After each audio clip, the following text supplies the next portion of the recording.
A Nightmare on Elm Street.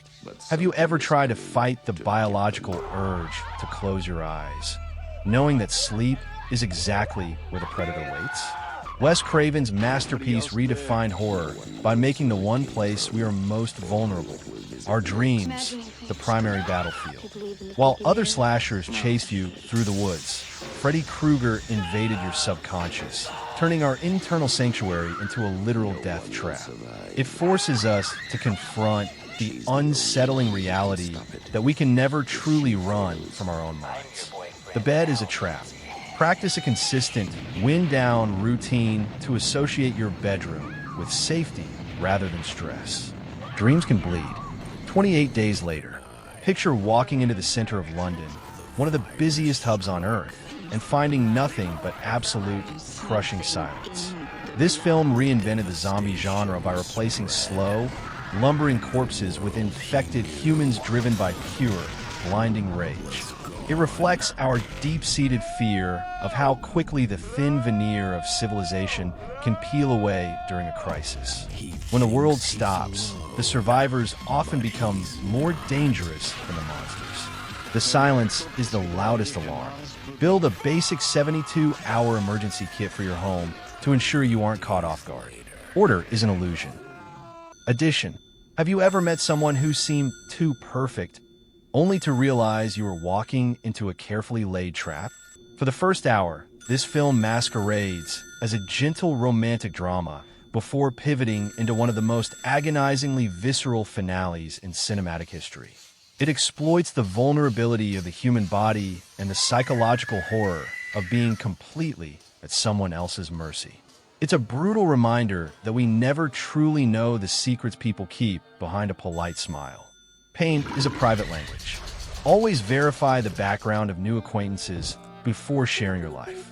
Beauty hides needles. Barbarian. Imagine arriving at your rental home at 2 a.m. in a rainstorm, only to find a strange man already living there. While the setup feels like a standard thriller, Barbarian subverts every expectation by exploring the literal layers of horror hidden beneath the floorboards. It taps into the modern anxiety of the shared economy and the terrifying reality that we often invite strangers into our most private spaces. Trusting your gut isn't just a suggestion, it's a survival mechanism. The basement always goes deeper. Always trust your immediate intuition over politeness. Fatal politeness kills. Candyman. Is it possible for a legend to be more dangerous than a man? Candyman isn't just a slasher. It is a sophisticated exploration of how systemic neglect and historical trauma manifest as a vengeful spirit. By weaving high-art Gothic horror into the grit of Chicago's public housing, it forces us to confront the monsters we create through social exclusion. Words have power, and collective belief has teeth. Don't say the name 5 times. Respect the weight of local history and the stories communities tell to survive. Legends never bleed. Evil Dead 2. Is there anything scarier than your own reflection laughing at you while your severed hand tries to end your life? This film perfected the splat-stick genre, proving that the line between a scream and a laugh is thinner than a razor's edge. It captures the frantic, manic energy of a total mental breakdown caused by isolation and the supernatural. While it's gore-soaked, the true horror is the loss of bodily autonomy. Laughter is the ultimate survival tool. Use humor to break the cycle of stress in your daily life. Madness is infectious. Get Out. Jordan Peele proved that the scariest monster isn't a ghost or a masked killer, but the polite smile of a neighbor with sinister intentions. Get Out transformed the social thriller into a visceral experience, using the concept of the sunken place to visualize the horror of losing your agency. It's a chilling examination of how people can be commodified and how microaggressions can escalate into a literal fight for survival. The most dangerous room is the one where everyone is pretending to be your friend. Always trust your gut when social situations feel off, regardless of social etiquette. Politeness masks predators. Halloween, 1978. What if the boogeyman wasn't a supernatural entity from a storybook, but a man in a hardware store mask, standing silently in your own backyard? John Carpenter's Halloween stripped away the complex motives of typical villains, leaving us with the shape, a faceless, persistent force of pure, unadulterated evil. It turned the quiet, tree-lined streets of suburbia into a hunting ground, making every laundry line and hedge feel like a potential hiding spot. The film's legendary piano score acts as a heartbeat, accelerating as the killer draws closer to your door. The shape has no motive. Ensure your outdoor lighting is functional to eliminate shadows where someone could stand unseen. Evil has no face. It follows. If you knew a slow, unstoppable force was walking toward you right now and would never stop until it reached you, how would you live your life?